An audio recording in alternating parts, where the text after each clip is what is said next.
Hello,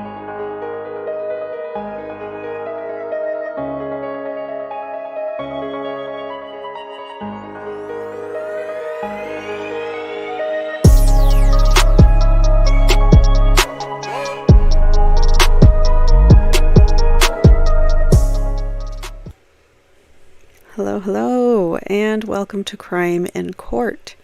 My name is Heather, and this is the live deposition reading of Christopher Laundrie's deposition that took place earlier. What year was it? Okay. I don't remember now when the deposition took place. It's got to be in here. There's no date. Okay. Well, this took place due to the lawsuit between the Petitos and the Laundries. This deposition and Roberta's deposition took place recently. I want to say a couple months ago. It was filed in, here it is, Karen E. Rushing, Clerk of Circuit Court, Sarasota County. It was February 12th, 2024, this was filed. Or at least this was made public then. All right, so in attendance. So it's going to go down and then over and then up and down again. So we have to read this all strangely. So I'm actually going to zoom in a little bit, but I wanted to show you how the layout. So anyways, this is the deposition of Christopher Laundrie, counsel for the plaintiffs. So that would be the Petitos. Attorneys are, here is the date. It was Tuesday, October 10th, 2023 is the date of the deposition. However, it was filed and released to the public this year, the February 12th date that I said. All right, so the attorney is Amy E. Roberts for the Petitos, and then appearing for our defendant is Patrick J. Riley, Ryan L. Gilbert, Charles J. Meltz, and then also present is Joseph Petito, Nicole Schmidt via Zoom video conference, Roberta Laundrie, and Stephen Bertolino. So this person, there's a Charles Mentz and a Laura M. Kelly also, who's also appearing on behalf of Stephen Bertolino, but Stephen is on Zoom. So there's that. They're going to reference within this deposition, within the conversation, they're going to reference these exhibits. So we have Exhibit 1, AT&T phone records ending in 1787, and then plaintiff's exhibit unmarked. We don't know what that is. Plaintiff's 3, Bertolino statement dated 9/14/21. The plaintiff's exhibit number 4 is the Stafford letter to Mr. and Mrs. Laundrie dated the 15th of 2021, and then tweets from Josie Carbonare, which these were all also included, I believe, as the exhibits for Roberta Laundrie.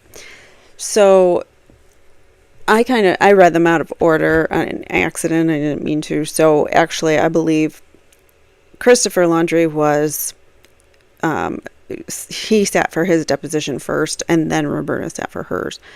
But what's interesting is that they were able to sit in on one another's depositions. So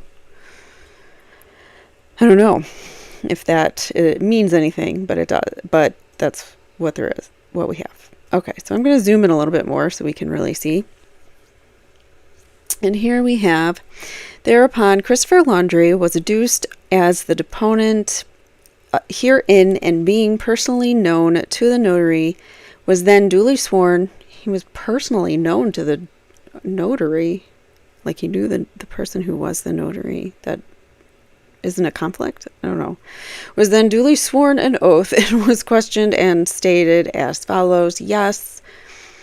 Here comes the direct examination by Mr. Riley. Good morning, Mr. Laundrie. Good morning. I know you've had your deposition taken before, but I'll I'll give you some instructions anyways. I'm sure your attorney has gone over them with you. Please be certain that you hear my question. If you don't hear it, let me know. I'll repeat it. Please be certain you understand it. If you don't understand it, please let me know and I'll rephrase it. But if you answer the question, it's presumed you both heard and understood the question before you answered correct. Or all right, he says yes.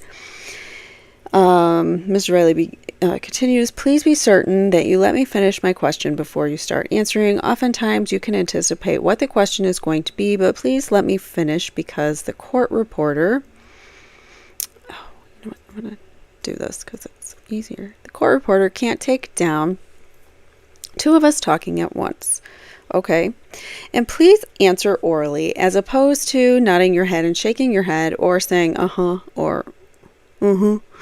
If you do say or I'm going to ask you if that is yes or no.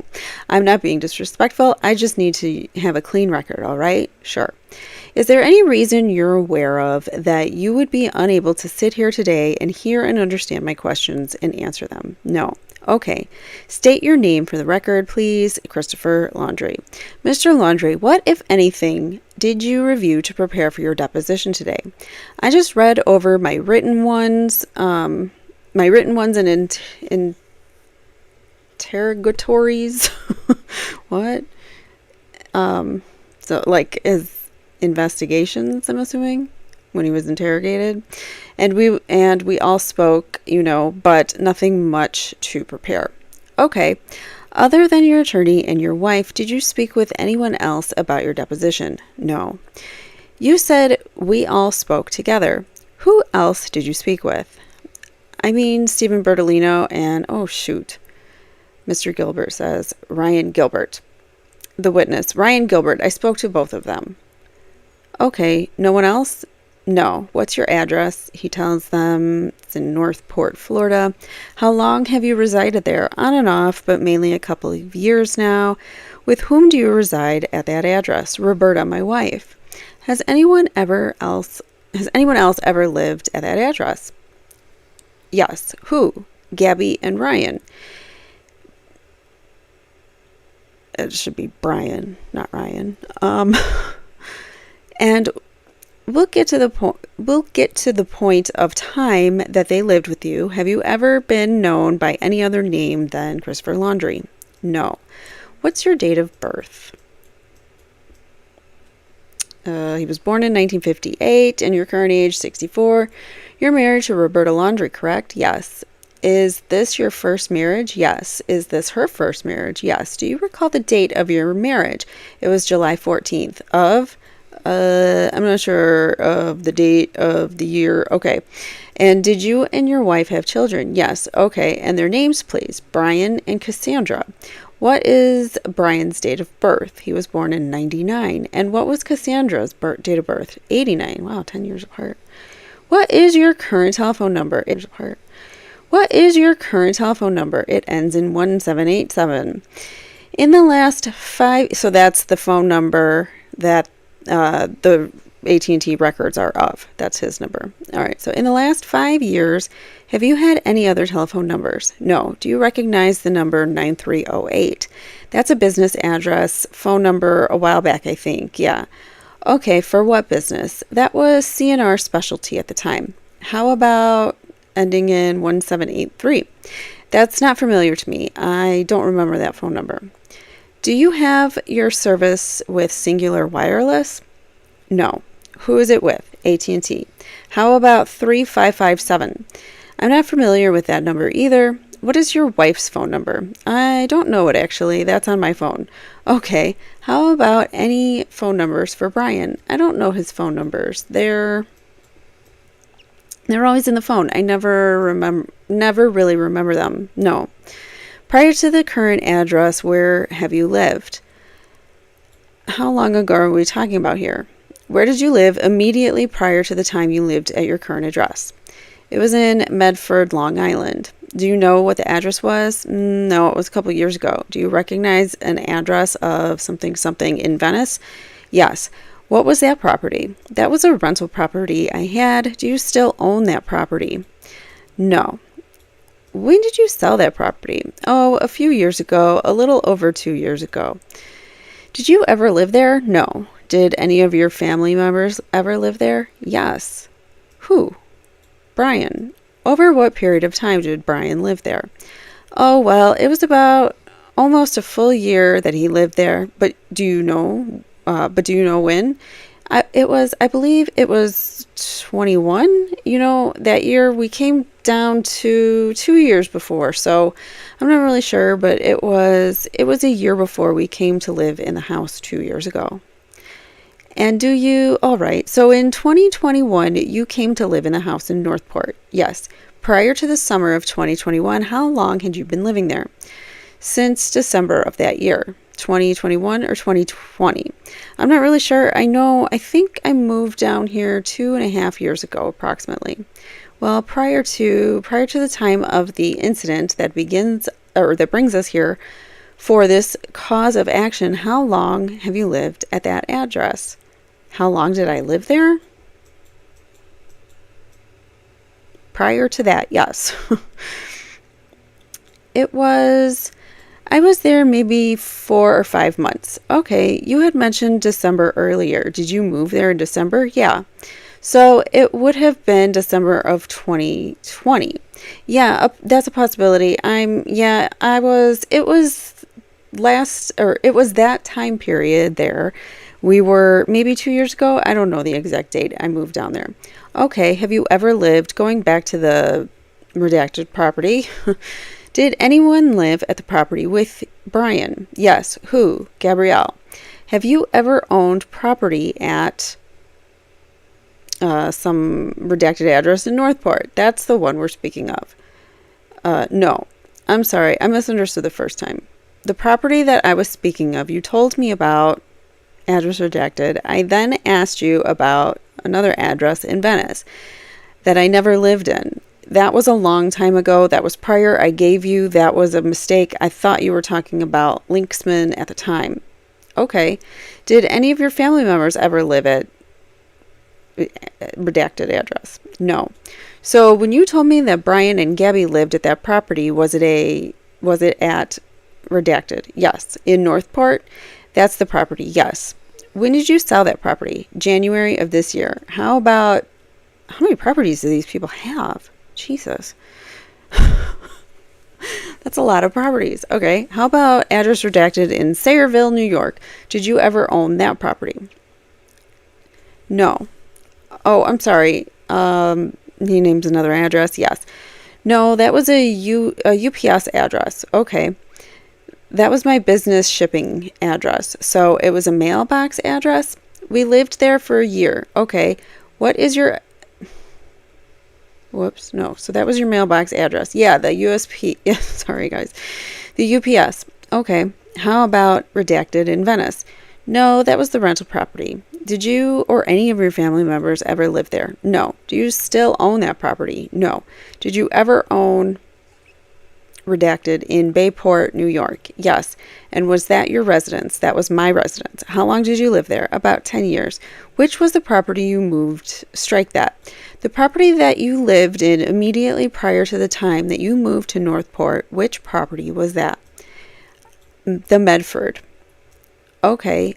Are you familiar with address redacted in Venice? Yes. And what was that property? That was a rental property. Did you or your family members ever live there? No. How about address in Bohemia? That was my business rental. We rented that. That was my business space. Was that property that you and your wife owned? No. Okay, what business was operated there? C&R Specialty at first, and then, C&R Specialty. That was it. How about something, I'm going to butcher this name, and he says some redacted address. We rented there temporarily. Do I pronounce it correctly? They repeat it. And rented there for what? Why or for a length of time? No. Was it personal? No. When you lived there. We lived there for a year. Okay. What is your educational background? I graduated high school. What year? I don't know what year it was. 70? I guess 70. I do not know the year you graduated. Well, you're younger than me, and I graduated in 73. Then in the 70s, yeah, 73, there you go. It had to be the same time. Okay. Well, how old are you? How old did you say you are? 64. Okay, I'm 67, so you couldn't have graduated in 73. I really don't know when I graduated. Actually, I didn't graduate. I got a GED. I left, I was 16 years old, 17 years old. So, okay, what school did you get your GED from? I didn't go to school. You read and take it at a place. Okay, I don't know. I don't remember that. Are you currently employed? I have my own business. Before I get to that, let me take a step back. After getting your GED, did you have any other formal education? No. You said you have your own business. Yes. What business? I repair and sell juice equipment that makes fresh juices. Where do you do that? Out of my house. Do you have a company name? Juicer Services. Juicer Services? Is juicer plural or singular? Singular. So it's juicer services. Just Juicer Services. Okay. Is that a Florida LLC or some other type of corporation? It's not an LLC. Is it an Inc? It's not incorporated. It's one in between there. Okay. I don't know. Do you have any employees? No. Are you the only person who works for that company? Roberta helps. Her name's on the company. How long have you been doing that? All my life, I've owned the same business. Did Juicer Services exist before you moved to Florida? Yes. Same name? Yes. And did that operate in New York? Yes. And is that what you've done your whole life? Yes. What's C&R Specialty Services? It's the same business, but I changed it over and sold it at a point, and then it turned into Juicer Services. Okay, so you sold an existing company that repaired juicer machines. Yes. And then you started another one. Yes. What's Juicer Fountain Inc? It's a little juice bar I had set up. Where was that? Oh, it's on Cherry Grove Farm in New York. Cherry Grove? Cherry Grove. It's on Fire Island in Long Island, New York. What? He just said two different things. I don't know. Okay. Maybe Cherry Grove is like the area, like a park area or something, and then Fire Island is it? I don't know. What's Cherry Grove and Fire Island? There's two separate things. New York and Long Island. I don't know. Have you ever owned I'm getting stuck up on semantics here. All right. So have you ever owned or operated a juice establishment in Florida? No. How do you know Mr. Bertolino? We were neighbors for a long time. Where? In Bayport, New York. When you say long time, how long? Oh, at least 25 years, I guess. Immediate neighbors? 3 doors down. Okay. Can you describe the relationship that you had with Mr. Bertolino? We were friends, yeah, and crossed paths quite a bit.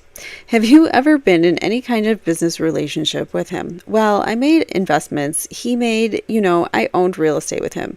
What kind of investments? Just property that I build and sell, and that's about it. And what was it? What was it? Just you and he, or were there other persons involved? I don't know how he operates his business, but you make investments in properties and fix them up and resell them. And was there an established percentage that you had an ownership interest in? I had no ownership interest. Well, then what was the business relationship you had with him? I gave him money and he invested in properties, and I'd get I guess you would call it a percent. Yeah. Okay. Was your name on the deed of the real estate that you invested in? Yeah. Okay. And do you recall what? I'm pretty sure. Yeah. What percentage ownership interest did you have? It varied on what was being purchased from what I remember, and that's where the percentage comes from. What was the other part of the question? I think you've answered it. Have you ever has he ever represented you as an attorney prior to 2021? Well, mainly when I bought and sold property in New York, he was, yes. Okay, so if you were involved in a real estate transaction, he would represent you? Yeah. He took all of your matters, my will, Things like that he did. What kind of practice how does one lawyer know, like, how to do everything like that? Well, I guess, I don't know. Because, like, usually you would go to, like, someone who specializes in wills. But I guess if you're a lawyer, you can just sign off on a will for someone. I don't know. All right, so what kind of practice do you understand Attorney Bertolino to have when he was representing you? I really don't know. I know he was well-rounded in most categories an attorney would be. Have you ever been to his office? Yes. Okay. Have you ever had him on retainer? No, I don't think so. So no. Did you ever sign a fee agreement with him? Well, to be honest, I signed whatever he asked me put in front of me. I'd look it over, but I don't know what agreement it was. Do you know what a fee agreement is? No. A fee agreement establishes the relationship between you and your attorney that sets forth the terms of that relationship, the hourly fee, or the flat amount. Do you ever recall signing anything like that? I don't know. I signed a lot of things in my time, but I don't remember, no. In 2021, did you sign a fee agreement with Mr. Bertolino? I guess, and yes, say yes, but I don't know. Mr. Gilbert says, let me interject. We're getting close to a line, and I want to make sure that everyone understands that Mr. Laundrie has waived attorney-client privilege specifically and only with respect to communications with Mr. Bertolino. From August 25th or 27th to October 31st of 2021 as it relates to the representation of Brian Laundrie. Riley continues, you said he's waiving it? Correct. And what's the time period? August 27th through October 31st. Tell me again the scope of the waiver with respect to the representation of his son, Brian Laundrie. Well, I think he's waiving, correct me if I'm wrong. I believe the privilege is between Chris and Roberta and Steve, right? Is waived. But Brian's privilege with Mr. Bertolino, yes, is not waived. That's a good point. I just want to make sure there's a distinction in how you described it. Yes, that's correct. That's Mr. Laundrie and Mrs. Laundrie. By Mr. Riley. Okay, so I want to go back to my question because I'm not sure if you answered it or you didn't. In 2021, did you sign a fee agreement with Attorney Bertolino? I'm still not sure what I signed. No. Okay, I have faith in him to do whatever's right, so all right, your daughter Cassandra, where does she currently live? In Lakewood Ranch here in Florida. Is she married? Yes. Does she still go to Cassandra Laundrie or does she have a different name? I don't even know. I don't know what name she takes. Is she married? Yeah. What's her husband's name? It's Jim Lutz. Jim Lutz, yeah? And you don't know if she's taken his married name? No. They have children? Yes. How many children? 2. And do they go by Lutz? I have no idea. Do you have a relationship with Cassandra? Burn! No, I have a relationship, but it's something I just don't know that. Maybe she does, maybe she doesn't. I would have no reason to ask her about it. So, did you attend her wedding? Yes. Okay.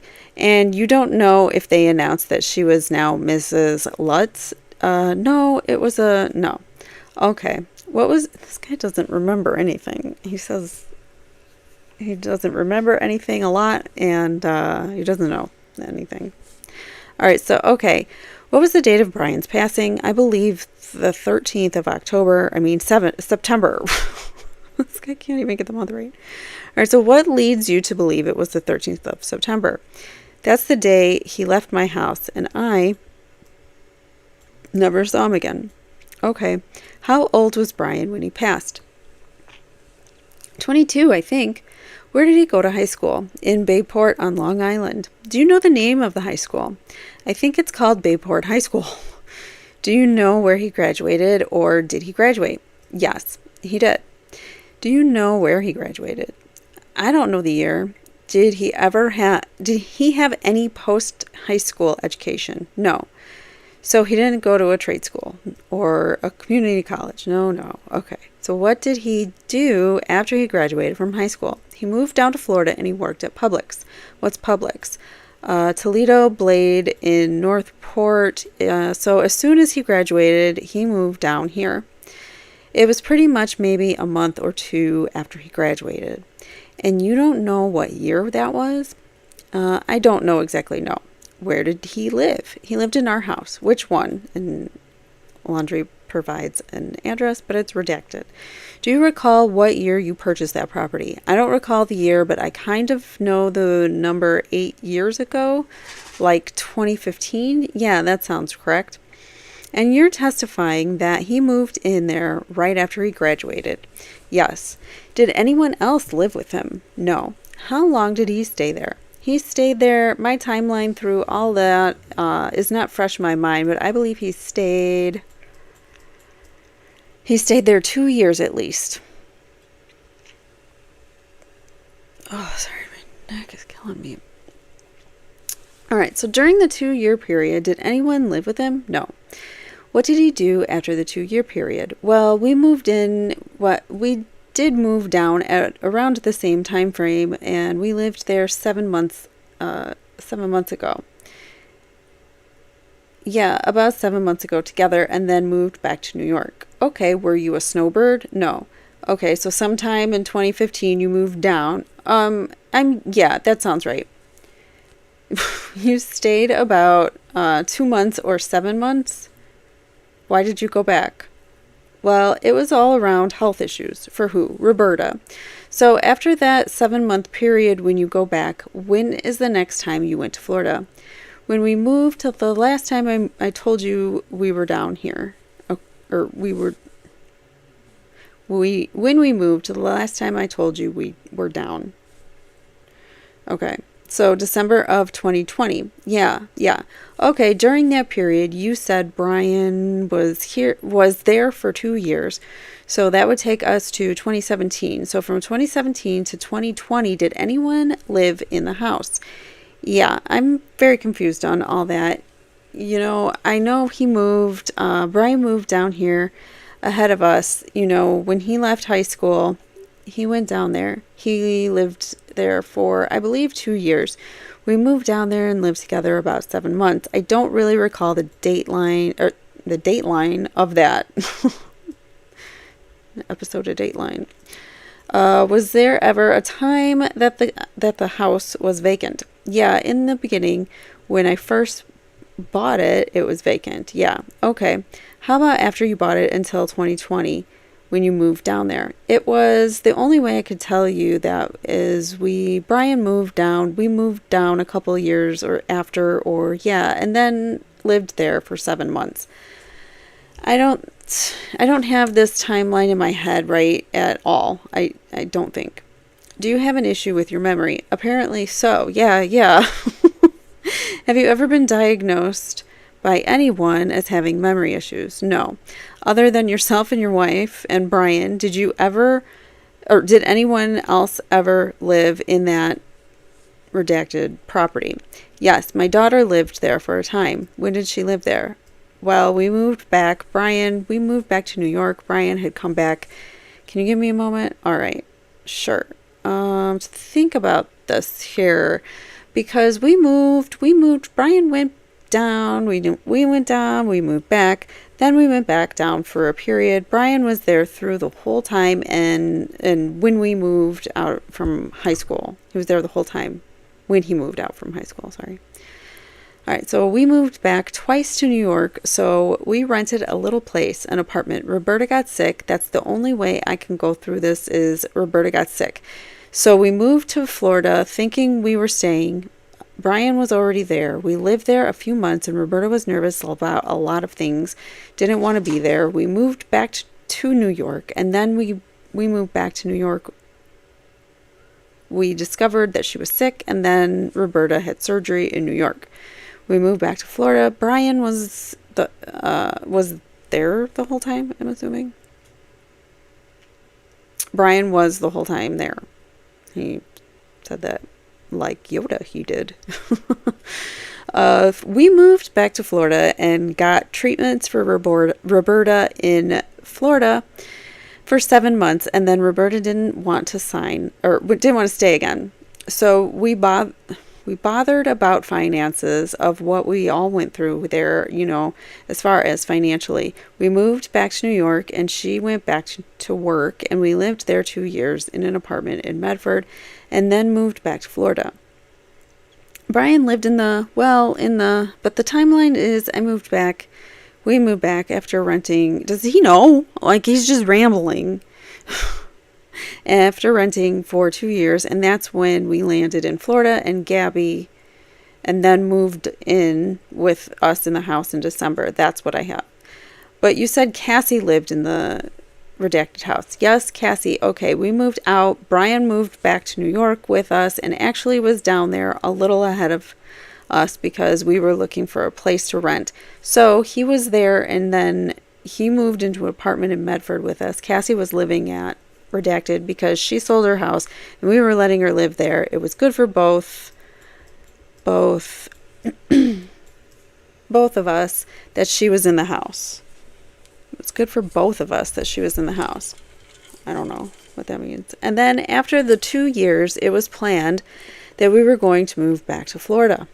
And we did. Cassie had found her new home in Lakewood Ranch, and then that's when we got back to Florida and been there since.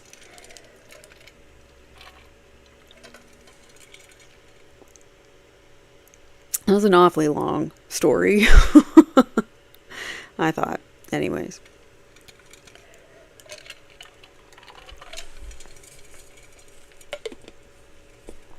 A lot of we moved back, he went down, he went back. That's all he said. Made sense to him. He was talking or thinking out loud, I think. Alright, so did I read that part? Oh yeah, she moved back to the Lakewood Ranch. Okay, you said at some point in time Brian left the home, left redacted, and returned to New York. When was that? It was, I don't know the date, but it was the same time we moved to Medford. It was 2 years. I don't know the date. Do you remember what the address was in Medford? No. I'm not finding an address in Medford, so there's a Sayreville address. We didn't live in Sayville. We lived in Medford, but it's in Palmer, by where the town landfill is. And was it near Bayport? We lived in Bayport a couple years before that, but in Medford, that was the last place we lived before we moved here. And that was it was a rental, and we lived there for 2 years. If I understand your testimony correctly, you said that Brian moved into the Wabasso Street, whoops, they didn't redact that one, property shortly after you purchased it in 2015, correct? Yes. He stayed there about 2 years. Yeah. So when he moved back to New York, then sometime it would be around 2017. I don't know. I don't know the exact time period. That's the only way I know it, is the way I explained it to you. When he got back, he moved in with you and your wife in Medford, correct? Yes. How long did he stay there? How long? It was maybe 2 months, 3 months. Where did he go then? Excuse me. He went to move in. Well, he left. He drove. What is going on with my voice? He drove to Florida. He was with Gabby at that point, so they left together. I don't know where we went to a wedding. From there he left and took a road trip. But first he lived with my daughter for a few months. Where? In address redacted. Okay. Do you know when he met Gabby? It was in the time frame when you arrived in Medford and in that 3-month period. And when you said he and Gabby left and came to Florida, did they move into redacted at that time? Well, we all went to a wedding in Maryland. They left for Maryland. I don't know where they went. These people are all over the country, man. I don't know. They seem to have money too, because they got properties all over that they can just send people to live in. They wound up at my daughter's house, my house where my daughter was living, and they lived there. They lived with them for, I guess they stayed few weeks, and then they left for left to travel the country. The first trip, there was a trip in 2021, correct? The first trip was, I don't know what year that was. Well, because there was a trip in 2021, correct? Yeah. How soon prior, or how much prior to that trip was the trip that you were just referring to when they stayed with Cassie for a period and then they left to travel? I'd say 8 months, something like that. So it would have been around 2020. Yeah, that sounds right. You told me previously that Brian worked at Publix during the 2-year period that he was down at Address Redacted starting in 2015. Did he work anywhere else during the period of time? Yeah, he worked in a YMCA. This is during the 2-year period? Yeah, okay. When he returned to New York, did he have employment? Yeah, he started working, yeah.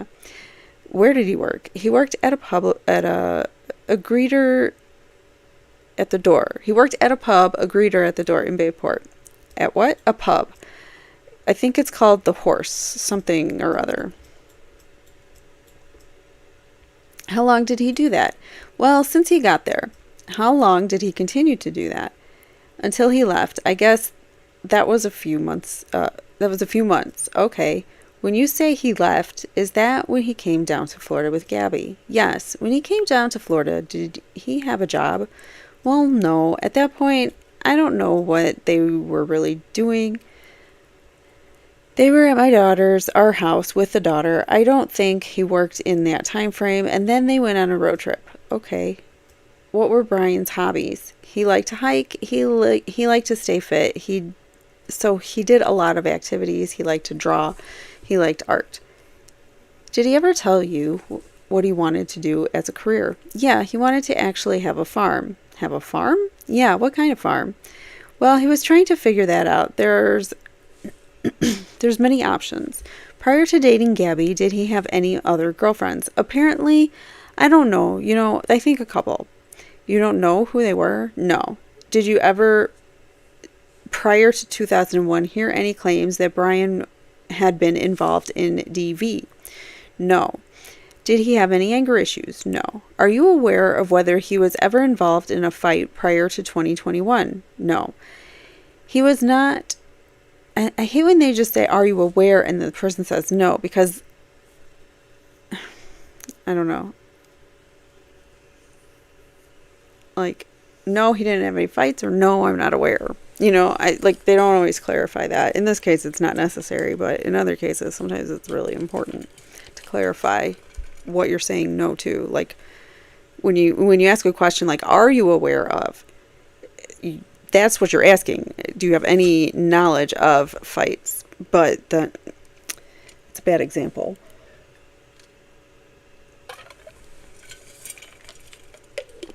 It's not the same as saying, did he have any fights did he get involved in any fights prior to 2021? And two different questions. But anyways, sorry, I digress. Let's keep going. So he was not, or you don't know. I don't know. Oh, he did. Here I am going on about it. He did clarify it. I don't know. Describe Brian from high school up until 2021. I don't know how to describe him. What do you mean by describe him? Tell me about him. If somebody said, hey, I never knew your son, tell me about him. Well, he was a great kid. He was ambitious. He was outgoing. He was a great guy. Was he respectful? Absolutely. Was he honest? Yes. Has he ever been in trouble as a kid? Never. Never that I know of. In the 2020 to 2021 time frame, what was your relationship with Brian like? It was very good. Can you describe the relationship that you had with him? We were very good friends. We were very close. Yeah. And we talked about whatever we wanted to talk about. We had a lot of fun together. We hiked, did a lot of things. Was Brian closer to you than your wife? I'd say equally. Can you describe Brian's relationship with Roberta in 2020 to 2021 timeframe?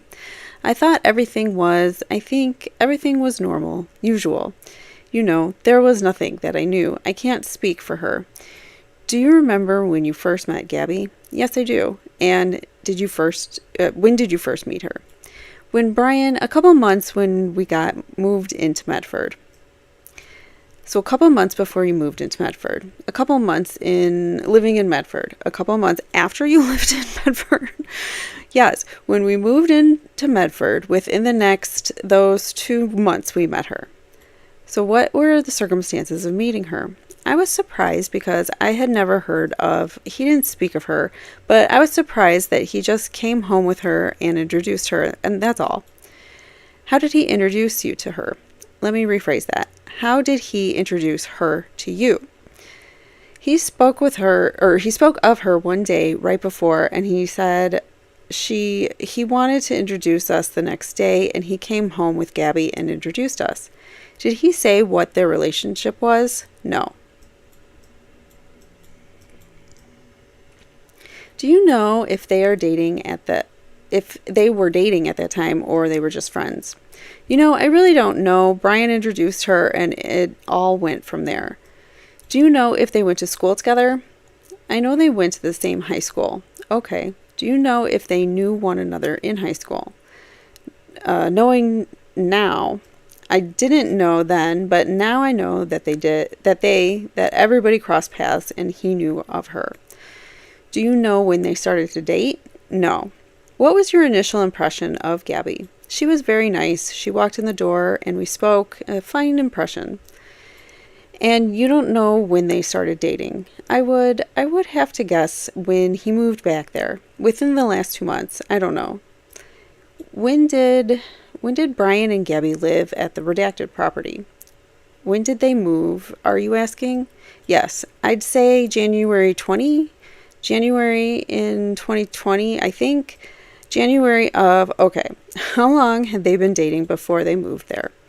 I'd say 7 months, I'm guessing. When they left, they were dating, and that's when they... Now, you told me they had lived for a period of time with Cassie at the redacted property, correct? Right. Was that before or after they moved to Linksman Place? Before. Okay, and you came down to the redacted property after a wedding in Maryland? Right.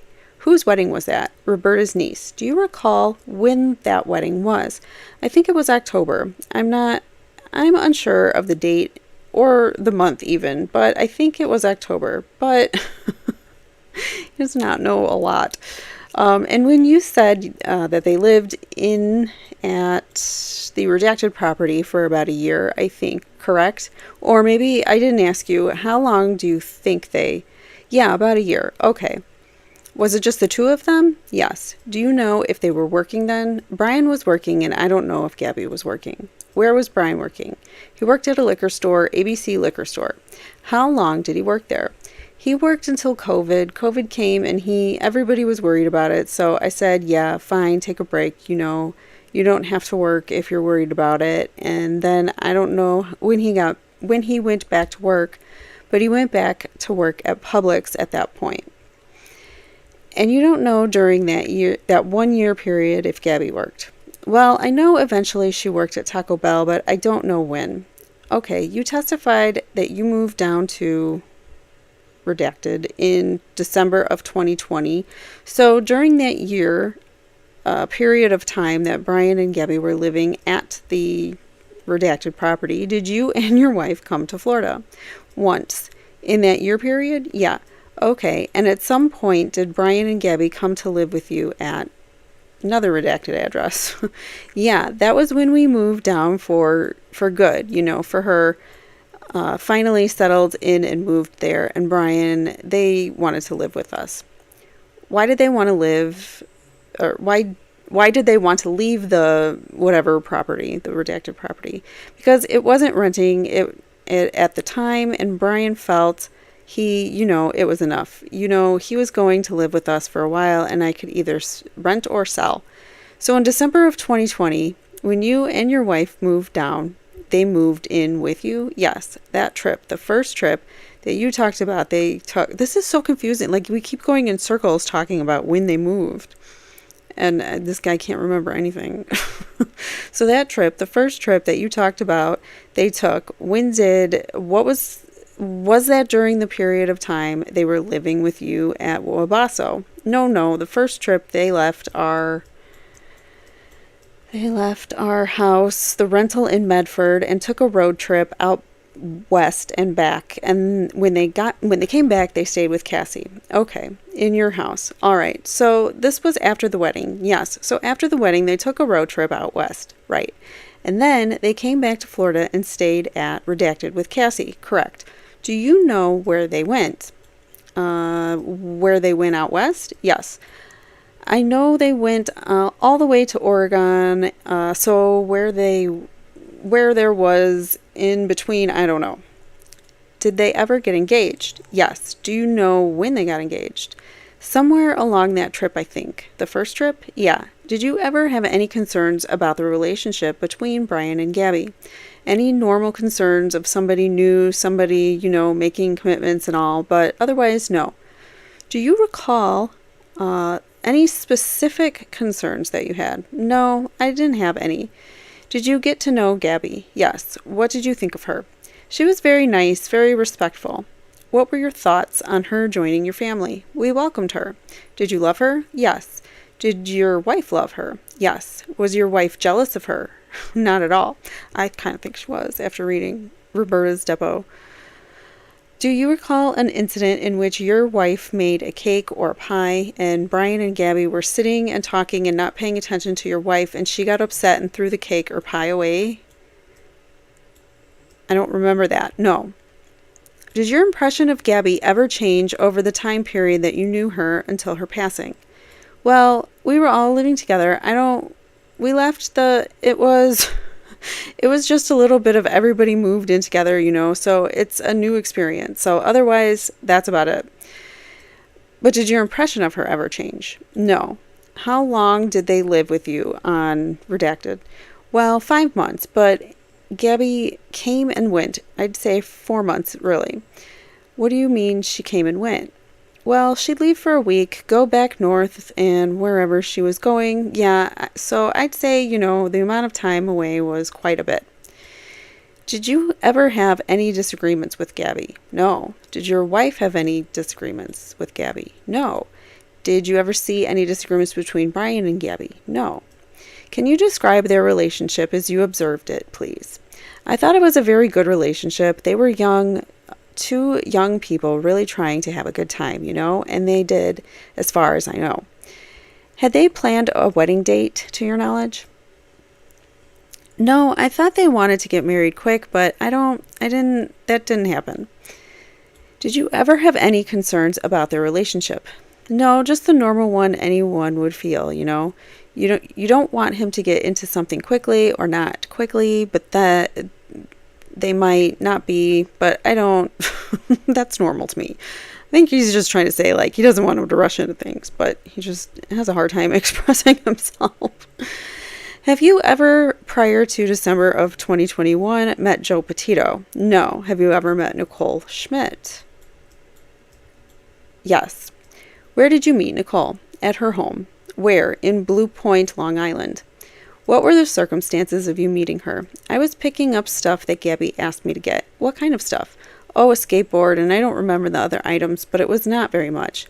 Why wouldn't Gabby get them? I don't know. She was living in Florida, but I was living in Medford, so... Okay, why did she want you to pick it up? Because she wanted it. You were going to bring it down to Florida with you? Yeah.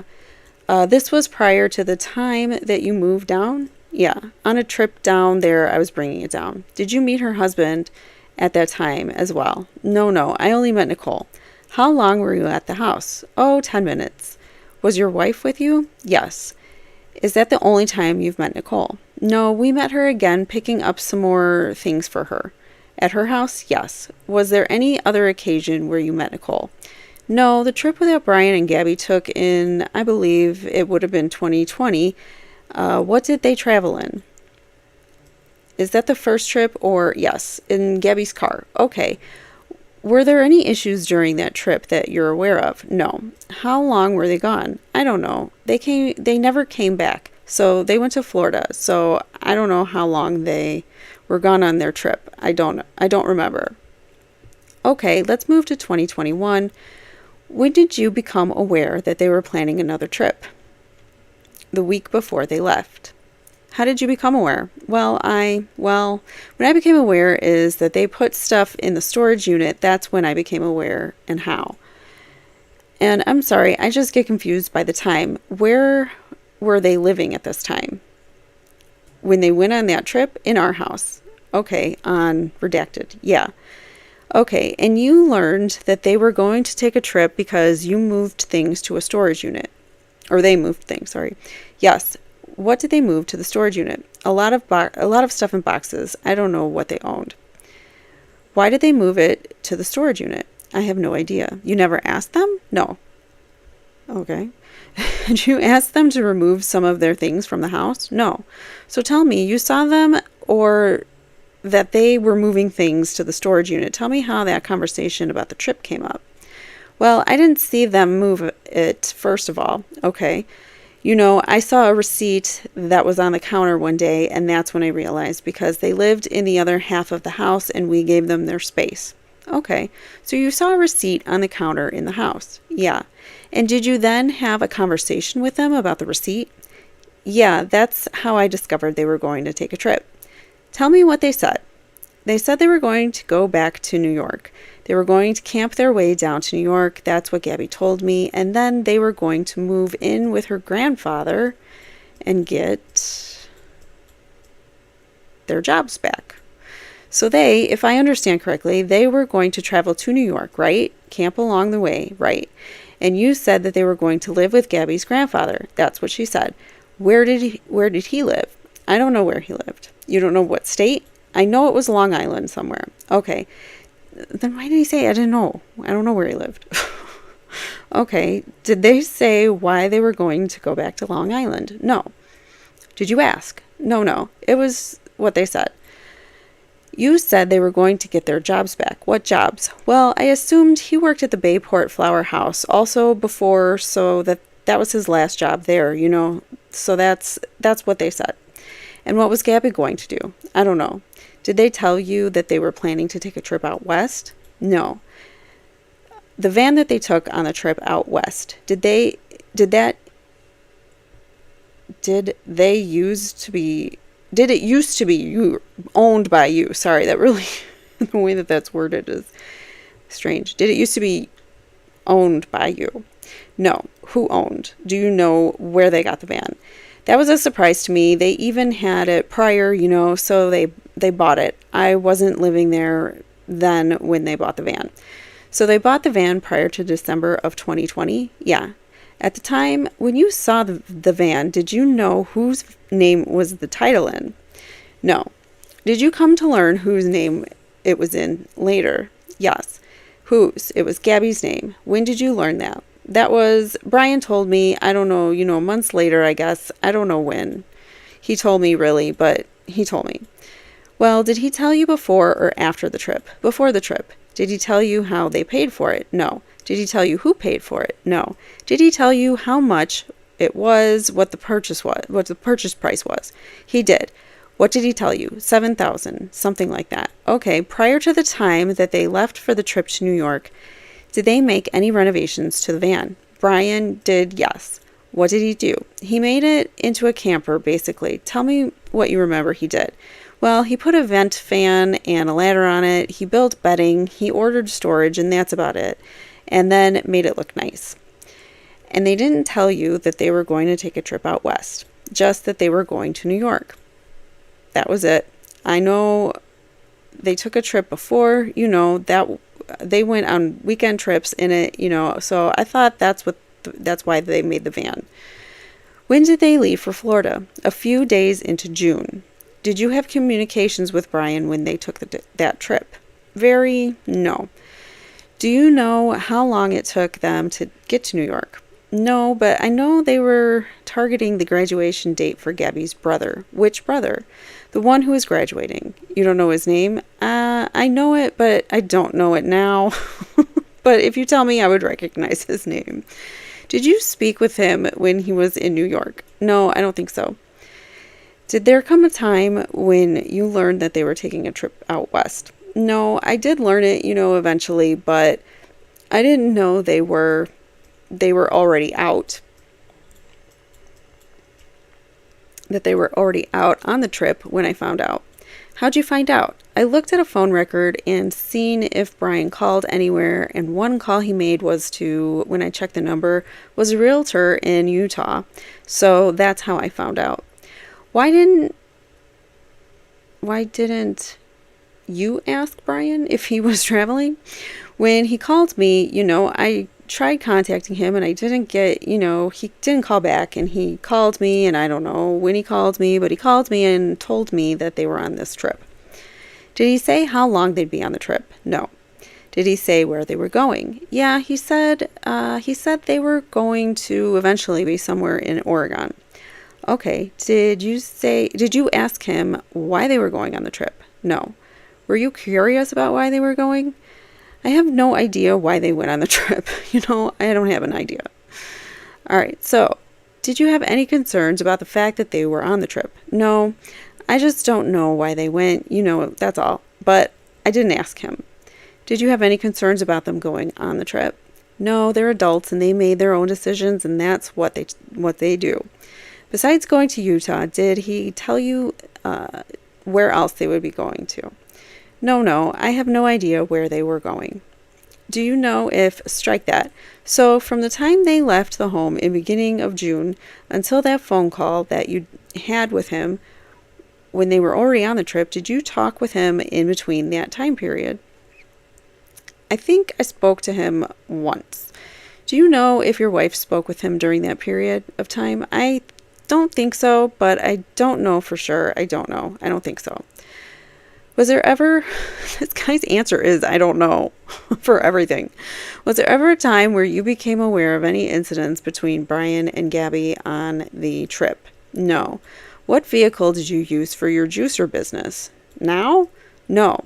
What did you use back in 2020? 2020, I had a pickup. That's like shifted fast from the topic, did. 2020, I had a pickup. You didn't have a van? No. When did you become aware of the August 12th, 2021 incident in Moab? That's when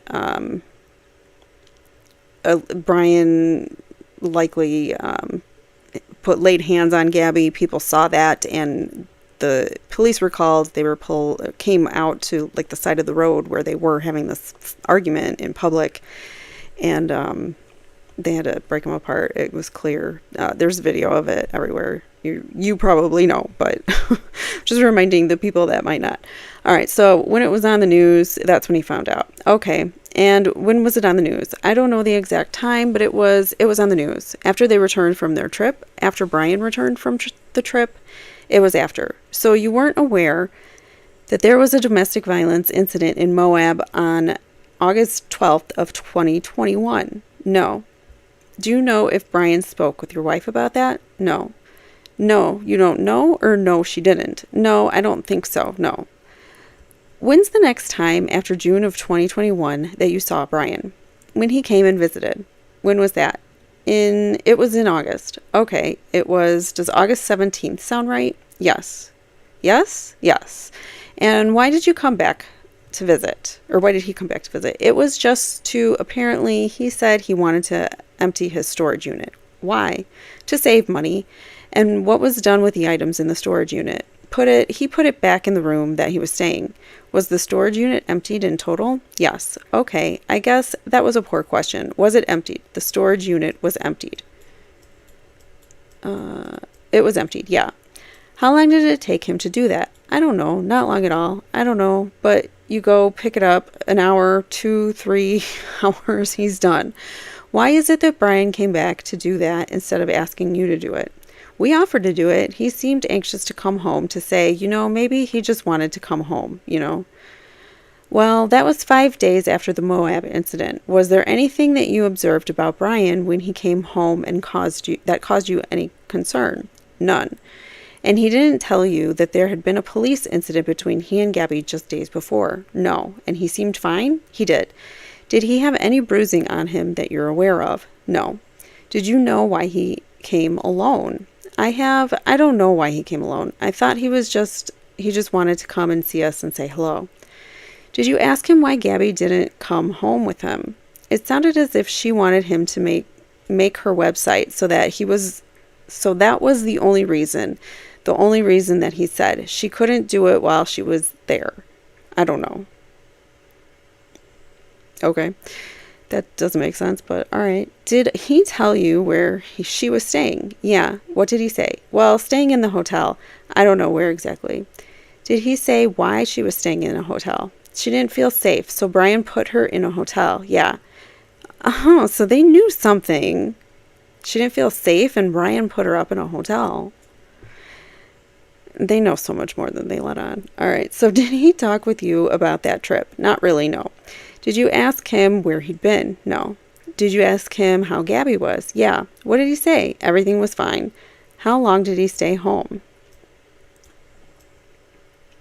I think it was like 5 days. What did he do other than cleaning out the storage unit during that 5-day period? Nothing much. We all went out and we went to the beach, had dinners, and just normal stuff. When he came home, was it planned that he was going to return for 5 days? In 5 days? Yeah. So who paid for the tickets? I don't know. We didn't. I know that. So you know where he flew out of? Salt Lake. When he came home, did you have any concerns about him and continuing the trip? No. And he was told again that they were going to Oregon to maybe work in a pumpkin place, and they'd learn farming and help with that season of pumpkins. That's it. That's what he told me. Mr. Riley says, okay, why don't we take a 5-minute break? And they take a recess. Mr. Riley begins. So I think you told me that from the time that Brian left your home, Brian and Gabby left in early June, until that phone call, when you were already on the trip, you spoke with him maybe 2 times? Yeah. And it was while he was on that trip that he told you that he was on this trip? Yes. Okay. How would you communicate with Brian? Just by telephone, or did you communicate with him in other ways? Just telephone. Did you text him? I texted him. Yes. Okay. How about FaceTime or anything like that? No. Plaintiff's Exhibit 1. I'm going to hand you what's been marked Plaintiff's Exhibit 1. Would you pass that down, please? Which is I'll represent to you is a copy of your phone records that we received from AT&T, and I think you previously said your phone number was ending in 1787, correct? Yes. All right. So what texts are we going to find out here? Okay, and you do have a phone service with AT&T. Yes. The phone records I provided you start in July of 2021, so I don't have anything prior. I do, but I didn't bring it with me prior to that time. So it looks like the first time that you had a conversation with him was on July 11th. If you'll turn to page 2, and it looks like on July 11th, and I'll represent to you where it says, and it's down at number 31 to make it easier, where there's 2, your number appears first under the column, blah, blah, blah. Okay, yes. And your number at line 31 is 1787, correct? Yes. And where it says there is a number underneath for F, that means it was forwarded as I understand it, and there was a voicemail left. Do you have any reason to disagree with that? No. Would you leave voicemail messages for Brian? Yes. Okay, turn to page 15, please. I'm sorry, 16. At line 262, there was a phone call placed from you to a number ending in 903. I'm sorry, there was a phone call that originated at 7732. Was that Brian's number? I really don't know. I'm not sure. I'll represent to you through discovery that that's the number that's been represented to us to be Brian's number. Okay. So it looks like on August 4th at 21:54, which would be 9:54 p.m., Brian called you and you spoke for about 15 or 16 minutes. Yeah. Do you recall anything about that conversation? I don't. No, I don't. Okay. But I know he called me. All right, turn to page, before you turn the page, prior to the time that Brian came back on the 15th, I believe it was of August, the 17th of August, did you have any conversations with Attorney Bertolino about Brian visiting us? Did you have any conversations with Attorney Bertolino? I'm lost in the timeline you're talking about. Prior to the time Brian returned on August 17th, did you have any conversations with Attorney Bertolino? No, none, no. Okay, I don't think so. So he's definitive with his no, and then he's like, I don't think so. That's what I'm laughing about. Sorry. Do you know if after Brian returned to back out west, after he left home, do you know if your wife prior to August 27th of 2021 had any conversations with Attorney Bernalino? I wouldn't know that. No. Okay, turn to page 27, please. Are you there? Yeah. Okay, I'll represent to you that this is, strike that. If you look at line 444, there is a voicemail message from you to Brian at 3:12 in the afternoon. Do you see that? Yep. And then going down to line 448 at 4:21, about an hour later, you left another message for Brian. Do you see that? Yeah. And then an hour after that, at not quite an hour, 5:11, you left another voicemail message for Brian. Right. Why were you every hour for a 3-hour period leaving a message on Brian's voicemail on August 27th? I don't even know what the day is. What is that date? I don't know. Well, that's the date the FBI believes Gabby was unalived. Do you know why you would have called him 3 times within a 3-hour period and left him a voicemail message? I might have been wanting to talk to him. Okay, and turn to the next page, please. It looks like you're on mute. Is Chris on mute? Oh, yes. Thank you. Excuse me, court reporter, blah, blah, blah, blah, blah. All right. I lost you there. I didn't start yet. This is a weird Depo. Does anybody think this is strange? Like, he just doesn't know anything. All right. So looking at line number 459, there was a phone call from you again to Brian at 9:30. Do you see that on line 459? Yes, yeah. And you spoke with Brian for 5 minutes and 42 seconds according to this. Do you recall what you spoke about? No, I don't. Okay. Do you recall if on that date Brian told you anything about Gabby? I don't know the date in my mind here. Do you have any recollection of that phone call? No. Okay. Do you know if Brian and your wife spoke on August 28th? Yeah, I spoke with Brian, I'm pretty sure. He just said he doesn't remember anything, and now he's like, yeah, I spoke with Brian. Why are you sure that you spoke with Brian on August 28th? Well, I know I spoke to him when we were at Daytona. We arrived on a Friday, and I called him that day. I don't know if that's the date that's here or not. On the 27th, I spoke to him on the 27th for sure. Okay, I'm not for sure, but that's the day. I remember. This is how I remember I spoke to him. I just called him because he got back from his trip visiting us, and I called him, and he picked up the phone, and I was happy he picked up the phone. I was just saying hello. We were going to go to a race the next day. How do you know it was that day? Because you know the date of the race was the 28th. What date did Brian leave Florida? I'm not sure of that date, but I thought it was like 4 days before or 5 days before. So my question is, on the next day, the 28th, do you know if your wife spoke with Brian? I think he did. Okay. Did you speak with him? I don't know. Do you know what she spoke about with him? No. Do you recall how Brian's demeanor was at that time? It was fine. Yeah, we had a very good conversation. You had a very good conversation about what? Oh, he got back and they were going to go to that thing still, that pumpkin thing, and we were at that race. So he was saying that he was going, and just normal conversation. Okay, did he talk about Gabby? No. Did he tell you where he was calling from? No. On the 29th, Sunday, August 29th, do you know if you spoke with Brian? I get my dates mixed up here. The 29th is the day after the race you said you went to. Yeah, I spoke to Brian. What did you speak with him about? He had called. Well, that's the day everything, hit the fan, I think. How did everything hit the fan? That Brian, Roberta had spoke to Brian that day, I think, and when he spoke, she got off the phone. She said to me, Brian said, Mr. Gilbert says, wait a second. We're going to assert a spousal privilege for anything that you said to Roberta or Roberta said to you.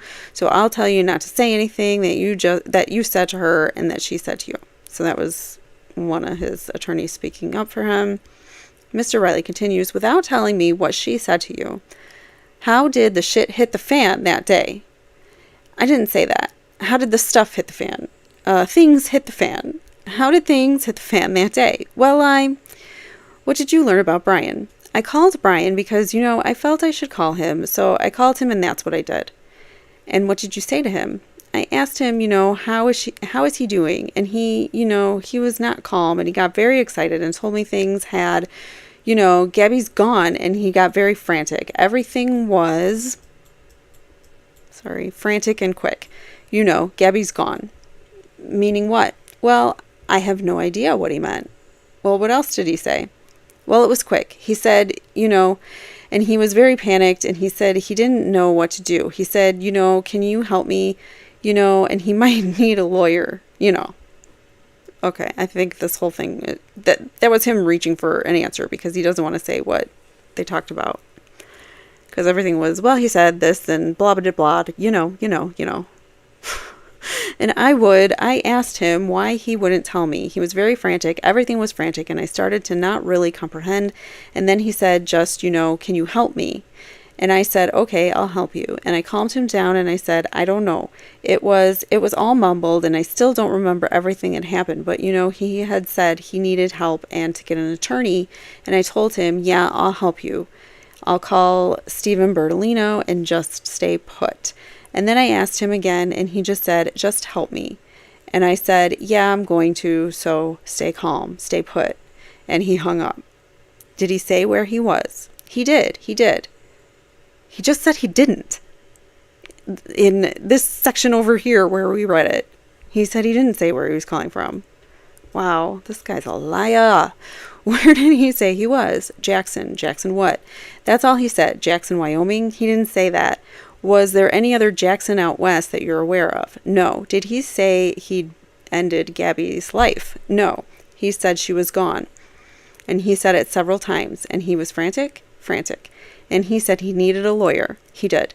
Okay, do you understand that to mean that something had happened to Gabby? I understood it that something was wrong. Okay, something was wrong, meaning what? I had no idea. Well, your son's frantic. He wants you to call a lawyer and Gabby's gone. Did you believe at the time that he had ended her? No. Did you believe that her life had ended at that time? Not at all. What did you think gone meant? I didn't even know what to think at the moment, at all. So that's that. You don't know what to think about at all? Okay. Okay, well, if he told you that she was gone, but she just walked away, would he have been frantic, do you think? Alls I know is what he told me, and it was very quick and very, very nervous and very scattered, and so I don't remember everything he said, but he said he needed help, and I tried to calm him down. He would not calm down, and he hung up on the phone with me. And so then on August, and that was a conversation you had with him on August 29th. Yes. How long was that telephone conversation? I don't think it was 5 minutes. Your wife spoke with Brian on 2 occasions on Saturday the 28th, once at 9:30 p.m. for 7 minutes, once at 11:29 p.m. for 10 minutes. Do you know if at that time he mentioned that Gabby was gone? I don't know. I don't think I was with her during those at that time. Where would you have been at the time on the night of the August 28th? I was at the race. Oh, your wife wasn't with you? No. And then after that phone call, did you contact Attorney Bertolino? After that call, yes. Okay. What did you contact Attorney? Okay. And what did you contact Attorney Bertolino about? That just what was going on. I called him, told him the same thing, let him know that's what had happened. Tell me what you told him. I told him Brian called me. He was frantic. I didn't know what to do, and this is what he said. At first, I thought I don't know. I don't know. I don't see him or speak that often to him, so I told him. He didn't even know who Gabby was. Okay, so Stephen Bertolino doesn't know Gabby, so you don't know who or speak to who that often. Stephen. Okay, so he doesn't speak to Stephen that often. Okay. Yeah, so I explained who Gabby was and everything, and Brian was on a trip and he called me. I called him and this was what he told me. That's it. So that's what I told him. Did you tell Attorney Bertolino that you were concerned that Gabby was gone? Like, life ended, gone.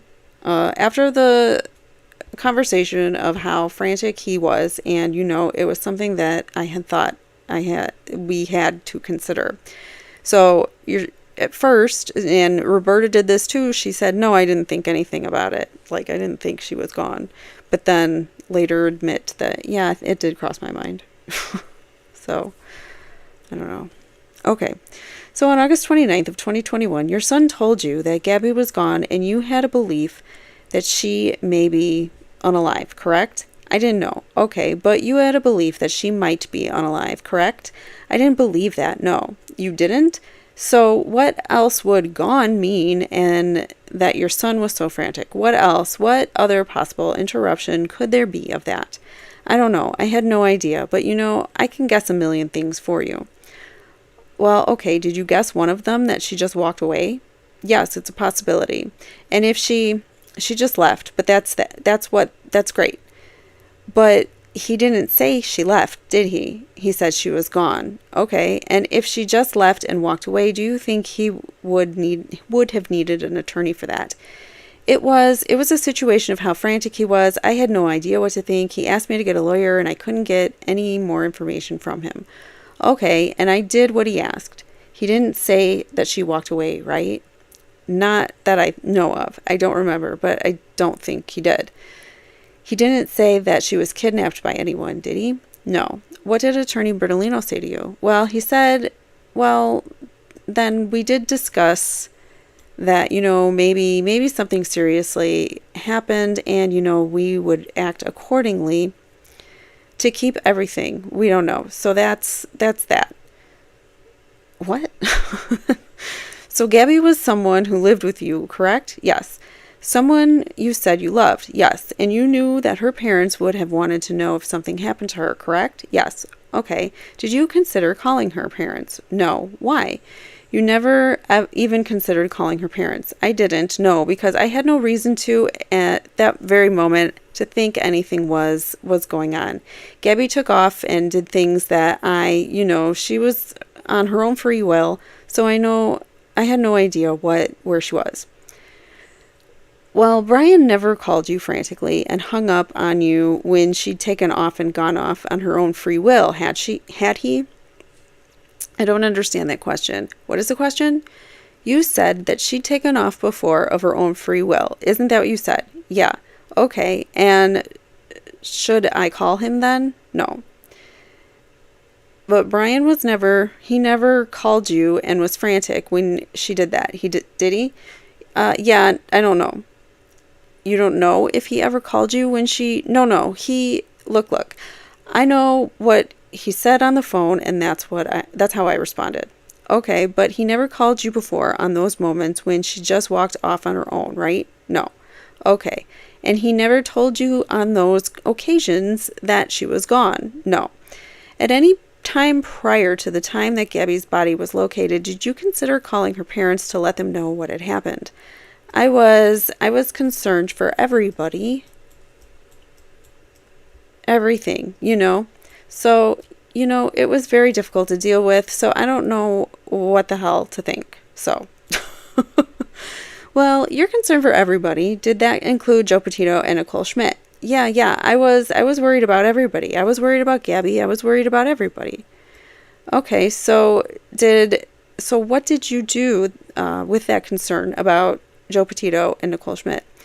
I left it in my attorney's position there. Okay, I don't know what the right thing to do. I don't know how to respond to any of this, and still to this day, so I don't know how anybody would handle it. So I relied on Attorney Stephen. All I knew, and that was that. Okay. And then I could have thought anything. I care about everybody, I don't know what we're getting at here. So now he's getting defensive. Oh, you know what we're getting at. No, that's what the lawsuit's about. That I cared for anybody? I do. I did care. And I didn't call him because it was the advice to not to. That was Attorney Bertolino's advice to you, is to keep quiet. Yeah. Did he specifically advise you not to call the Petitos? Yeah, I mean, not the Petitos, but don't speak to anybody about this. Okay, did you have a conversation with Attorney Bertolino about Gabby's family? No, I don't. We talked about a lot of things, so I don't know if we talked about that specifically. Well, from the moment that you got this phone call, when the stuff hit the fan until Gabby's body was located, did you have a conversation with Attorney Bertolino about about Joe Petito and or Nicole Schmidt? About them what? I'm sure we talked about them. I don't know. Okay, what do you recall talking about them? I don't recall anything. Did he tell you not to specifically talk to them? I feel like we're going in circles to get to these answers. He did not speak to anybody. Did he tell you specifically not to talk to Joseph Petito and Nicole Schmidt? Not that I remember. Okay, did he tell you not to take their phone calls if they tried to reach you? He said not to speak to anybody. Did he tell you not to respond to them on Facebook or by text if they reached out to you? We were told not to respond to anybody. And because they're so adamant in that, not to respond to anybody, I think they knew a whole lot more than they're letting on. I think they confided to the attorney and probably, let them know what they knew. And I think they just they just are holding firm to we were told not to respond. And that's their saving grace. But the attorney probably told them not to respond to anybody because they knew a lot and shouldn't be speaking out because it would implicate them in this. So we were told not to respond. When is the first time Brian spoke with Attorney Bertolino? The day he got home. He came home the 1st, I guess. September 1st of 2021, going back to this phone conversation on Sunday, August 29th of 2021, did Brian tell you the date that Gabby was gone? No. So he called you. Do you recall what time of day it was when you spoke to him on Sunday? It was later in the day, maybe 6, 7, or 8. I don't know exactly.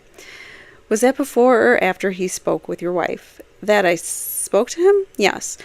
It was after. Okay, did you ask him when was she gone? No, I didn't get to ask. Okay, did you have any understanding in your conversations with him whether it was that day or days before? It was. I had no idea. Did you pay Attorney Bertolino a retainer? I gave him a check. Yes. For how much? I don't remember. I think it was like $25,000. When did you give him that retainer? I don't know the date. Well, was it before or after Brian got home? It was after. Do you know how much after? No, not long, I would imagine. I don't know exactly. Okay, from then until Gabby's body was located, did you have further conversations with your son? When I talked to him, I talked to him, but nothing specific. Okay, when you spoke with him on the 29th, strike that. When did you learn that he was going to come back? He called. It was late in the day. I went to bed. Berta had spoke to him. He called Berta that night and said that he was driving home. On the 29th? No, on the 28th, I think. On the 28th. It was a Sunday. Well, Sunday's the 29th. Then the 29th. Did he tell you where Gabby was? No. Did he ever tell you where Gabby was? No. But the last place the place that he was when he told you that she was gone was in Jackson. That's all he said. That I know. Did you ever disclose to anyone that the last place you spoke to Brian was in Jackson? I told my attorney. This is important because this could have helped find her a lot faster if we knew where she was. All right, so Brian then returned and came home on the 21st, correct? I don't know the exact, I'm sorry, I don't know. September 1st, excuse me. What was the question now again? Brian returned home on September 1st, correct? Correct. Driving Gabby's van. Yes. Do you know what time he got home? I don't know. I think it was early or midday. Do you talk to him then? I spoke with him, yeah. What did he say? Not much. We said hello. That's it? Like, okay. How did he seem? He seemed okay. He seemed okay. That's what he said. Yeah. Just days before Gabby was gone, and now he's okay. He's okay, and I said he seemed okay. Yes. Okay, he wasn't upset at that point? No. Wasn't angry? No. He was confused, but he, just very subtle. So but something was wrong. What was he confused about? I have no idea. He just seemed, you're asking me how he was. I'm saying, he was like a kid who came home, in trouble, but that's how it seemed. A kid who came home in trouble for what? I have no idea. Okay, all right. I have no idea. Well, let's connect the dots. He told you Gabby was gone. He's frantic and he's upset. He's like a kid that came home and he was in trouble. Did that lead you to believe that he ended Gabby's life? No. No. I don't know what happened. I don't know what happened. Okay, so So are they in denial, thinking that he didn't do it? I don't know. So, I don't know what I could tell you. I don't know what happened. Did you ever ask him what happened? I asked him when I was on the phone and he panicked and freaked out, so I didn't ask him. After that, did you ask him? No. Why not? I didn't know what to do. At that point, we were told not to discuss. Stephen asked me, don't discuss with Brian, and that's what I did. I didn't discuss. I'm sorry, go ahead. Well, he said he asked me not to discuss anything with Brian.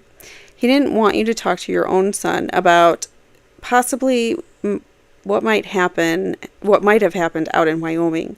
Yeah, he asked me, don't get into it, Did Brian see any medical care providers or counselors when he came home? No. Were you concerned for Gabby? Yes.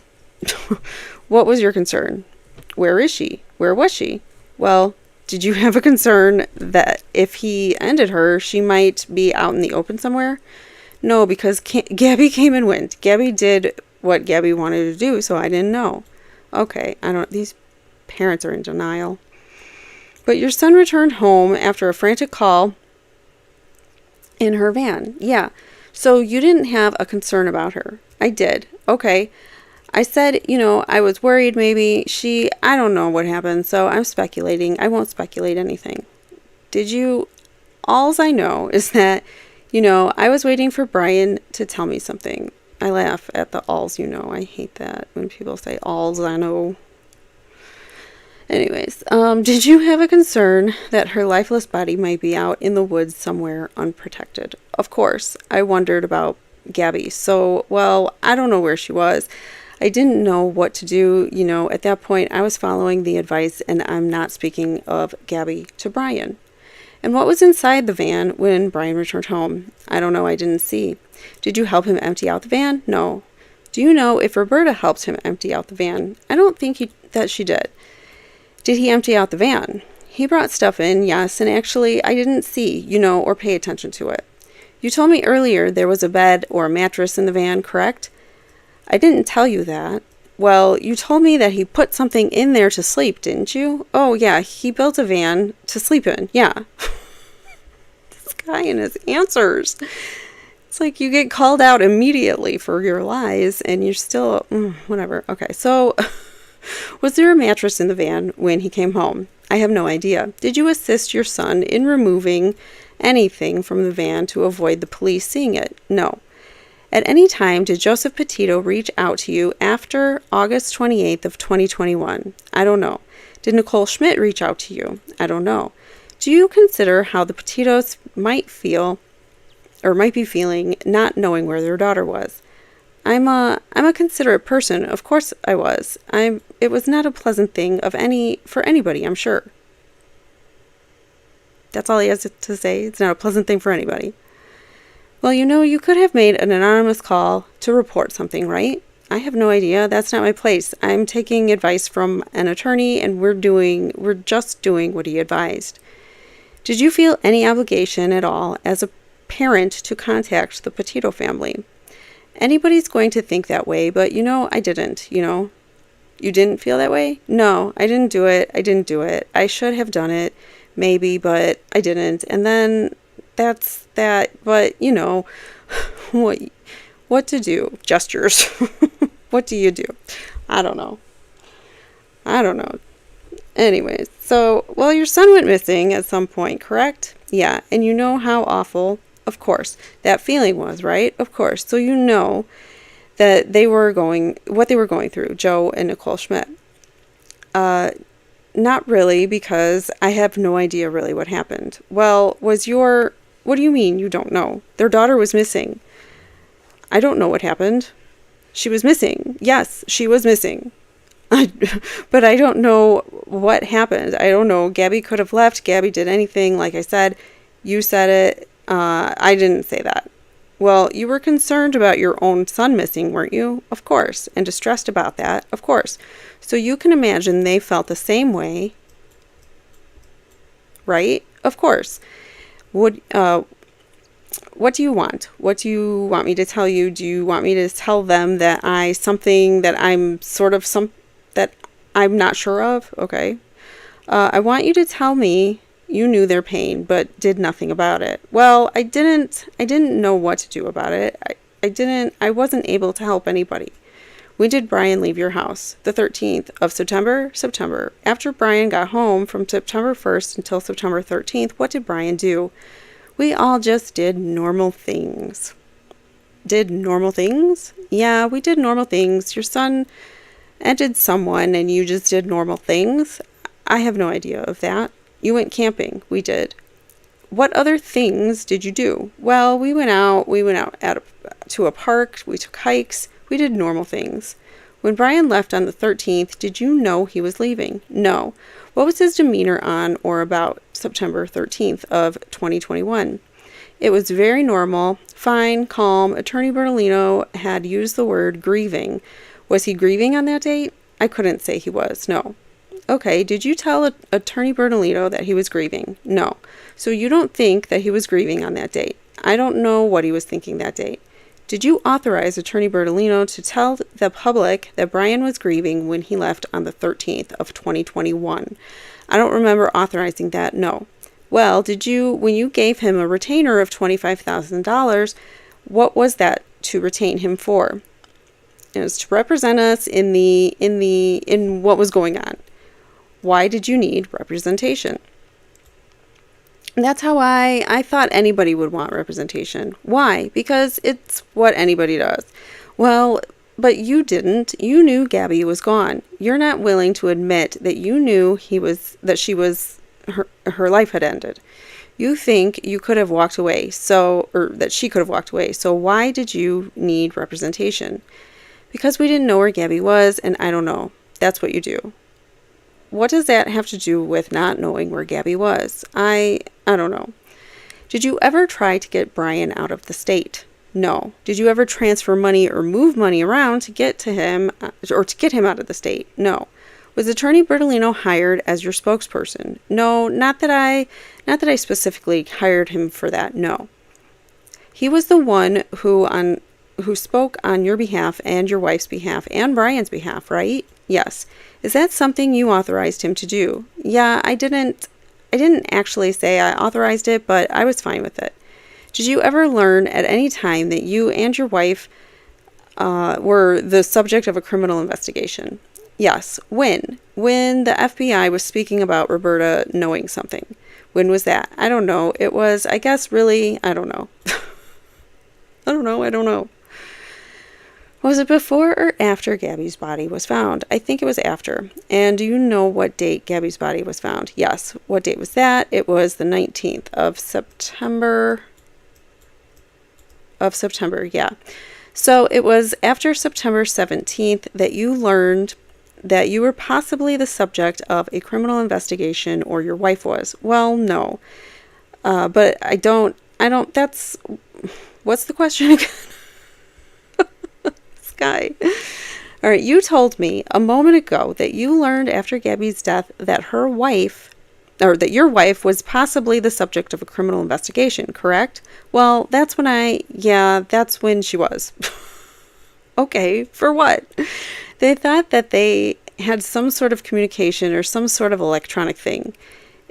Is that when a new phone was purchased? Is that when one was purchased? Well, you said some kind of communication. Yeah, that's what they said. Do you know what that specifically? We have no idea what they wanted, really. Brian got a new phone when he came home, right? Yes. Why did he get a new phone? I have no idea. Were you ever interviewed by any law enforcement agency prior to September 19th of 2021? I don't know if you call it an interview, but we came to do a report on Brian missing. That was on or after the 13th of September? It was after the 13th, yeah. Were you ever interviewed by any law enforcement personnel regarding Gabby missing? No. Do you know if your wife was? I don't know, but I don't think so. Were any charges filed against you or your wife? No. Mr. Riley says, I'm going to show you what's been marked as Plaintiff's Exhibit 4. That's not the one. Sorry. Okay, now he's finding it. Exhibit 3. Have you seen this before? Yeah, and that's a statement dated September 14th. It's a document that's dated September 14th, 2021 on Attorney Bertolino's letterhead, correct? Yes. Did you authorize Mr. Bertolino to release this statement? Yes. Were you aware that this statement was going to be issued before it was issued? Yes. Had you been provided with a copy of it before it was issued? I have read this before it was issued. Okay, so was this a statement that was issued by Attorney Bertolino on your behalf? Yes. And on your wife's behalf? Yes. First line says, after it says, statement from counsel for the Laundrie family, this is understandably an extremely difficult time for both the Petito family and the Laundrie family. What led you to believe it was a difficult time for the Petito family at that point? Well, everything that had occurred. Meaning what? Meaning everything. Meaning Gabby was missing and no one knew where she was? Yeah. They can't even say it. They can't even say what he did to her. They still won't admit it. All right. Okay. How was it a difficult time for the Laundrie family? We were worried about everything, just the same. What were you worried about? What occurred? What do you mean, what occurred? Gabby missing and Brian missing. So did there come a point between the time Brian disclosed to you that Gabby was gone and the issuance of this statement on September 14th of 2021 that you thought maybe she just didn't walk away? It was becoming more of a thought, I guess. Yeah. Is it fair to say that by this point in time you knew she was unalive? I didn't know. I mean, that's a fair answer, but still. You didn't know? No. Okay, but you had a suspicion that she was correct? Unfortunately, it was a thought, yes. Okay, it goes on to state, it is our understanding that a search has been organized for Miss Petito in or near Grand Teton National Park in Wyoming. Right. How did that come to be your understanding? That was in the news. It was in the news? I thought so. And is Grand Teton National Park near Jackson, Wyoming, where Brian was when he contacted you? I have no idea. Did you say, hey, maybe you should look in the Jackson area, maybe not Grand Teton National Park? I didn't say anything to anyone. Then it says, on behalf of the Laundrie family, so he's speaking on behalf of you and your wife, correct? No response. Yes, yes. It is our hope. So that's yours, and your wife's, correct? Yes. That the search for Miss Petito is successful and she is reunited with her family, right? Yes. If she was found, she couldn't be reunited with her family, could she? Reunited is a term for either or, I think. Either or what? Well, deceased or not. But it doesn't say remains. It doesn't say we hope her remains are reunited with her family, does it? Well, or what? Pardon? Well, reunited means reunited. Okay, however it resolved. What did reunited, however it resolved? What did reunited mean when this statement was issued by your lawyer? What did he and your wife mean by reunited? Well, you're saying me and my wife, but I didn't write it, and I believe it was a good comment to say and a decent thing to say, and that's that. You approved it, correct? I agreed with it, yes. So did you have a concern about the word reunited? I didn't think of it. Okay. Did you think that maybe it might give false hope to the Petito family that Gabby was still alive? I thought it was a good thing, and that's, I thought it was not. I thought it was a good thing to say, a nice thing to say. Did you think it might give Joseph Petito and his wife and Nicole Schmidt and her husband false hope that Gabby was still alive? No, I didn't. Okay, so your thought was reunited could be she's still alive. My thought on reunited was reunited. I see it as what the word has the meaning of, and I don't know. I don't have a problem with it. I can see the meaning of it going both ways, but I can also see it going towards giving them false hope that she's alive.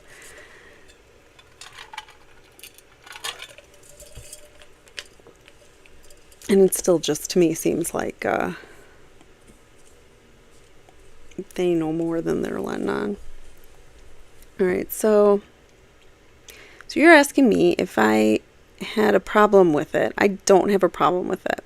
So what meaning do you think it had when it was issued? Well, I'm not big on words. You don't say, I don't know. Well, I'm not big on words, so my meaning is that they'd either, Gabby's alive, my interpretation of the word, or not. You knew she wasn't alive. Well, objection. I didn't. That's not a question. You knew at that point she wasn't alive. No, I didn't. Why was this statement issued? Because there were people battering my house down. Everything was very difficult as far as us, people. It was a very fearful time. So, and it felt like it was a time it was demanded from me.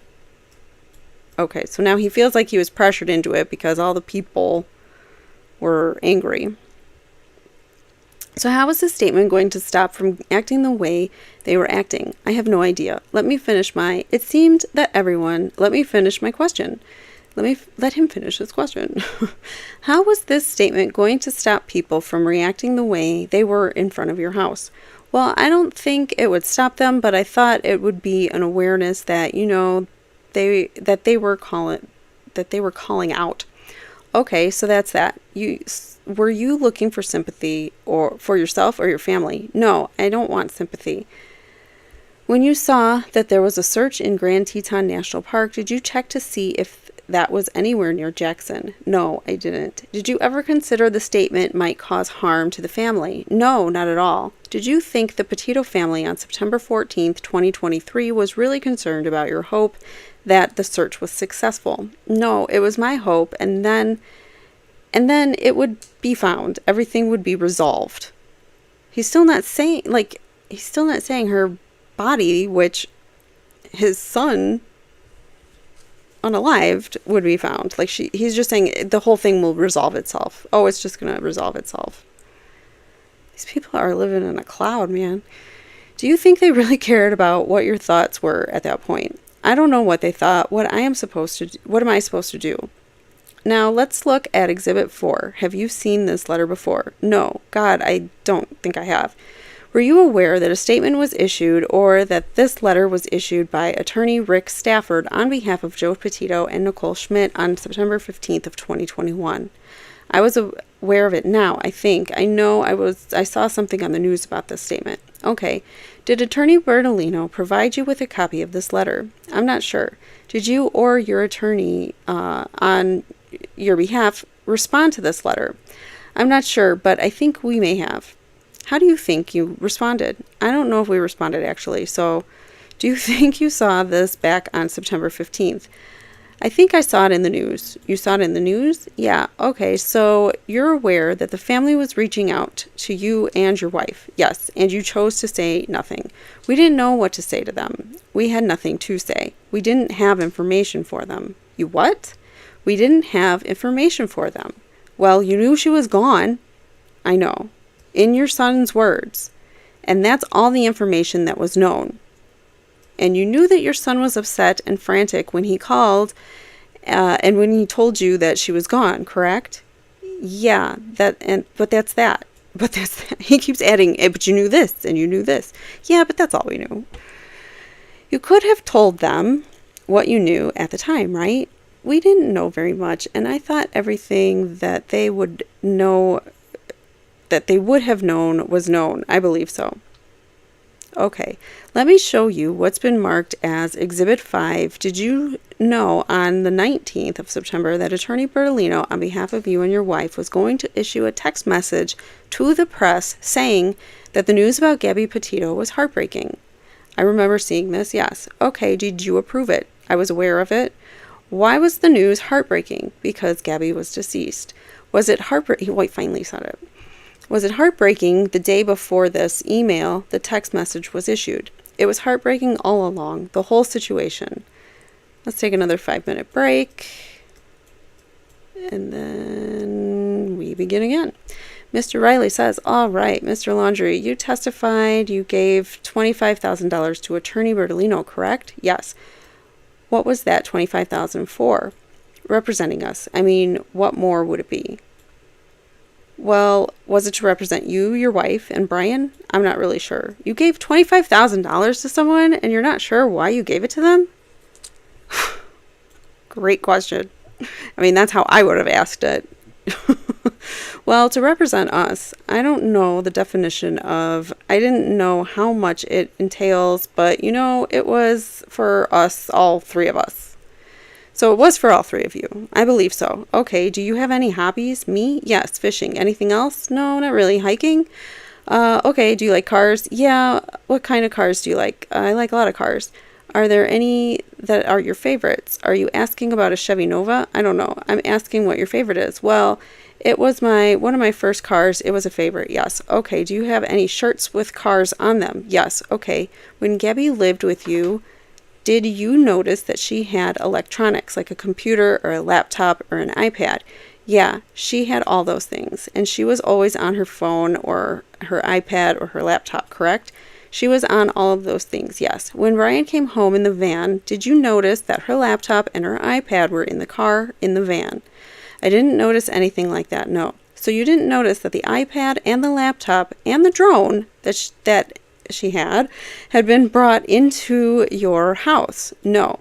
And no one assisted Brian in taking things out of the van? No. All right. I don't have any other questions. Just a suggestion. Wait. I don't have any questions. I don't have any either. Do you want to take a short break? Sure. Recess. Okay. We'll go back on and conclude the depo, and then I'll ask about the suggestion forwards, if that's okay. Sure. So if you're at the point where you explain if you want to read or waive, right? Well, do you want to put them back on so you can tell them what? Oh, sorry. This is the conversations between all the different lawyers trying to get people back on the Zoom call.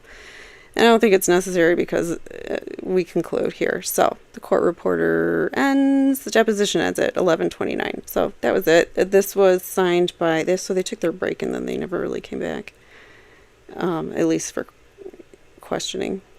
So there we have it. That is the deposition of Christopher Laundrie, Mr. I don't know anything, and I can't give a straight answer for any question. That's my impression of him. I felt like Roberta's depo, she did a lot better holding up to the questioning, but I mean, she still was caught in a few lies there, but Chris did poorly. If I were to say who did better of the two, Roberta definitely did better. Like, she would have gotten the better grade. I'd say Christopher got the failed the F in the class for this one. But anyway, so I hope you enjoyed watching this. I think it was interesting to go through, and now we know. I mean, we know that the Laundries and the Petitos settled, but Stephen Bertolino settled with the Petitos as well.